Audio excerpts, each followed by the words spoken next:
Halo Sobat Pemilu, tahun 2029 sepertinya akan jadi babak baru lagi dalam perjalanan demokrasi di Indonesia. Setelah keluarnya putusan Mahkamah Konstitusi nomor 135 tahun 2024, banyak nih yang mulai bertanya-tanya, sebenarnya apa sih isi dan dampak dari putusan itu? Yuk kita bahas bareng-bareng.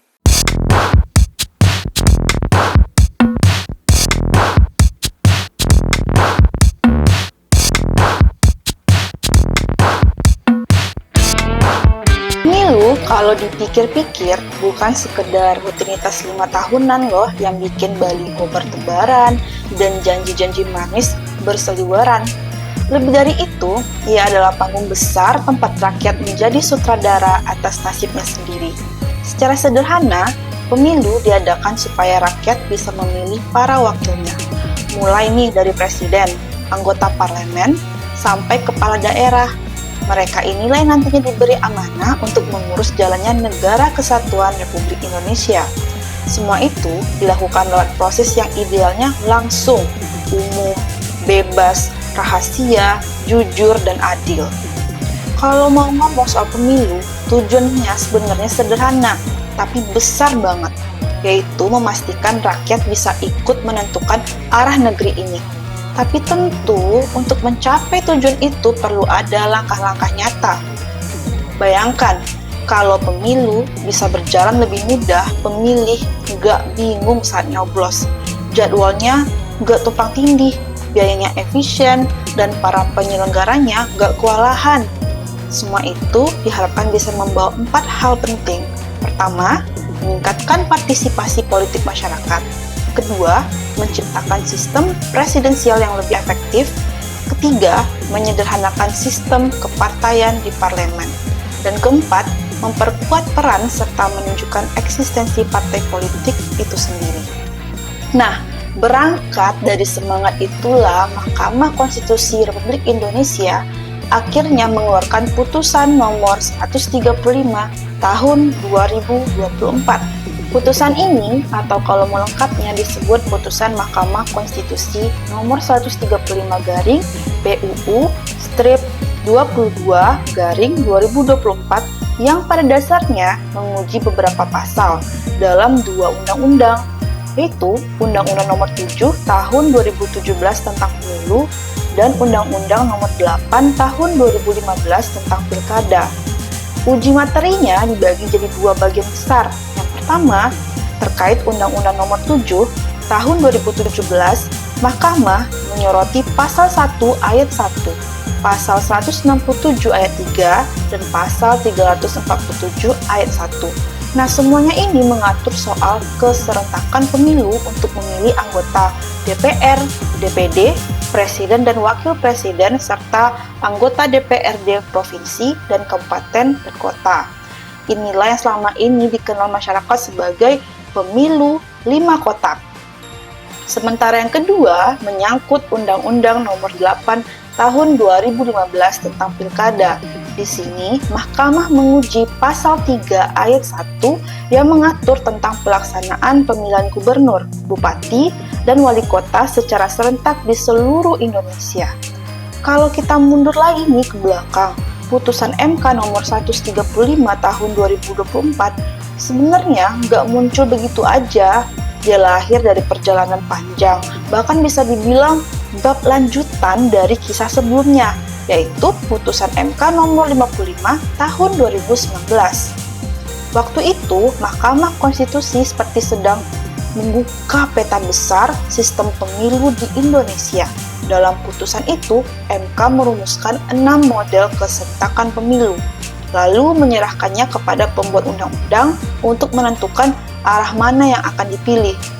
Jadi, sebenarnya pemilu serentak dengan 5 kotak yang kita kenal selama ini bukan satu-satunya opsi loh. Hal itu dijelaskan langsung dalam pertimbangan Mahkamah di halaman 316, paragraf 3.15.1, Putusan nomor 55 tahun 2019. MK menegaskan bahwa saat perubahan UUD 1945 muncul banyak sekali pandangan soal bagaimana pemilu seharusnya dilakukan. Dan 5 kotak hanyalah salah satu gagasan di antara sekian banyak alternatif yang sempat dibahas. Dari situlah MK kemudian menelusuri 3 hal utama yang menjadi dasar pertimbangannya waktu itu. Ada 3 nih. Pertama, perdebatan para pengubah Undang-Undang 1945 atau yang sering disebut original intent, yang artinya niat awal saat amandemen dilakukan. Nah, yang kedua, upaya memperkuat sistem presidensial di Indonesia supaya nggak mudah goyah oleh dinamika politik. Dan terakhir, pemahaman ulang tentang makna pemilu serentak yang pernah dibahas juga dalam putusan MK nomor 14 tahun 2013. Nah, hasil dari penelusuran itu cukup menarik.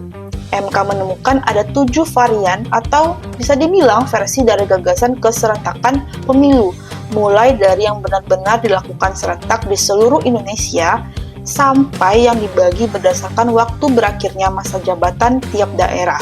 Ada model di mana presiden dipilih bersamaan dengan kepala daerah, dan ada juga yang memisahkan pemilu nasional dan lokal dengan jarak waktu tertentu. Intinya, MK melihat bahwa keserentakan bukan soal tanggal yang sama semata, tapi soal sinkronisasi sistem agar pemilu bisa berjalan efisien dan tetap mencerminkan semangat demokrasi. Dan di titik inilah putusan MK nomor 55 tahun 2019 menjadi pijakan penting. Ia secara tegas menolak pemisahan antara pilkada dan pemilu.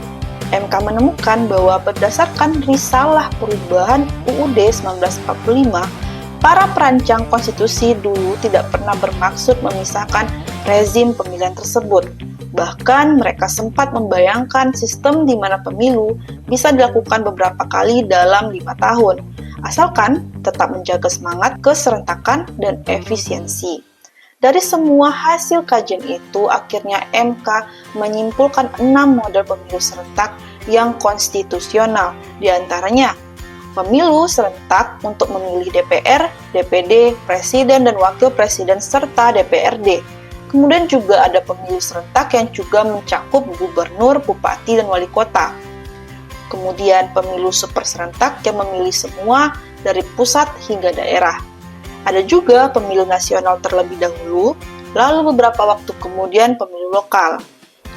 Kemudian pemilu nasional, lalu pemilu provinsi, baru kemudian pemilu kabupaten atau kota. Dan terakhir ada model-model lainnya, seperti misalnya selama tetap menjaga prinsip keserentakan dalam memilih DPR, DPD, dan presiden atau wakil presiden. Kalau dipikir-pikir, MK seperti sedang memberi ruang bagi bangsa ini untuk bereksperimen dengan demokrasi, asal tetap dalam koridor konstitusi. Makanya, ketika akhirnya muncul putusan 135 tahun 2024, itu bukan sekedar keputusan baru, tapi kelanjutan dari perjalanan panjang mencari format terbaik bagi pemilu Indonesia. Kalau diibaratkan perjalanan panjang demokrasi Indonesia, putusan MK nomor 135 tahun 2024 adalah seperti babak baru dari cerita yang sudah lama ditulis. Dulunya, Mahkamah Konstitusi sempat membuka 6 kemungkinan desain pemilu serentak, semacam 6 jalan berbeda menuju cita-cita demokrasi yang efisien dan representatif. Tapi, waktu itu MK memilih untuk tidak menentukan jalan mana nih yang paling tepat. Silakan saja bentuk undang-undang yang memutuskan, begitulah kira-kira pesannya ya. Namun pada tahun 2024, MK akhirnya turun tangan. Lewat putusan nomor 135, Mahkamah menegaskan, sudah saatnya nih desain keserentakan pemilu ini dibuat lebih rapi. Nah, intinya MK menetapkan 2 momen besar pemilu. Pertama, pemilu nasional, yaitu ketika rakyat memilih anggota DPR, DPD, serta presiden dan wakil presiden, semuanya dilakukan serentak di hari yang sama. Yang kedua, pemilu daerah yang dilaksanakan sekitar 2 tahun setelahnya. Tepatnya antara 2 sampai 2,5 tahun sejak pelantikan hasil pemilu nasional untuk memilih anggota DPRD provinsi, DPRD kabupaten atau kota, serta para kepala daerah seperti gubernur, bupati, dan wali kota beserta wakilnya. Dengan kata lain, Indonesia nggak harus lagi menghadapi banjir pemilihan dalam 1 tahun yang sama. Ada jeda waktu agar sistem bisa bernafas dan rakyat gak kelelahan lagi nih oleh euforia politik yang datang sekaligus. Kemudian kita bisa masuk nih ke bagian tafsir baru MK yang artinya kita perlu mempertimbangkan desain waktu pemilu. Nah, putusan ini membawa 3 poin penting dalam hal penjadwalan. Itu ada pemilu, DPR, DPD, dan Presiden yang wajib dilaksanakan serentak pada hari yang sama. Kemudian ada pemilu DPRD dan kepala daerah juga wajib serentak di hari yang sama. Dan ada pula jarak antara keduanya ditetapkan minimal 2 tahun dan maksimal 2 tahun 6 bulan setelah pelantikan presiden dan lembaga legislatif nasional. Pertanyaannya adalah, kenapa sih MK mengubah desain ini? Nah, jawabannya ada di 4 alasan besar di balik keputusan tersebut. Pertama, adanya tumpak tindih tahapan pemilu. Di tahun 2024, jadwal pemilu dan pilkada saling berhimpitan.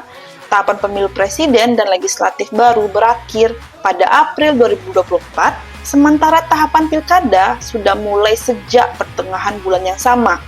Bayangin aja nih, kalau ada pemilihan ulang seperti di Sumatera Barat waktu itu, beban penyelenggara jadi ganda, bahkan bisa kacau fokusnya.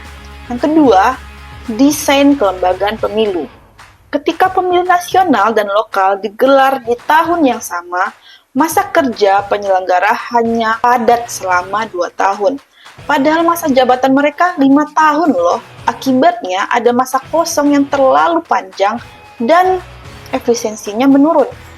Nah, yang ketiga, pelembagaan partai politik.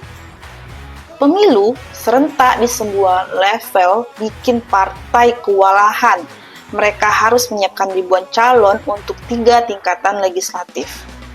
Seperti DPR, DPRD, provinsi ya, dan DPRD kabupaten atau kota sekaligus. Akibatnya apa? Proses rekrutmen sering jadi pragmatis. Siapa yang populer dan punya modal besar, dia yang maju. Ideologi partai sering tersisih. Nah, yang keempat, perilaku pemilih. Ketika semua pemilihan disatukan, pemilih jadi kelelahan dan kebingungan. Isu-isu lokal tenggelam oleh isu nasional, rakyat sulit menilai kinerja pemerintah sebelumnya, dan angka partisipasi pun cenderung menurun. Jadi, solusinya apa? Melalui putusan 135 ini, MK ingin memberi ruang jeda yang sehat. Pemilu nasional dulu, baru kemudian pemilu daerah. Dengan jarak 2 tahun, ada waktu bagi rakyat menilai kinerja pemerintahan pusat. Ada juga waktu ini bagi partai menyiapkan kader lokal yang lebih matang, dan juga penyelenggara pemilu bernapas dan mempersiapkan sistemnya dengan lebih baik. Selain itu, jadwal rekrutmen penyelenggara pemilu juga ikut disesuaikan menuju pemilu 2029. Misalnya, rekrutmen untuk tingkat nasional ditargetkan selesai pada April 2027, sementara untuk tingkat daerah, Juli 2027. Lalu, tindakan selanjutnya apa?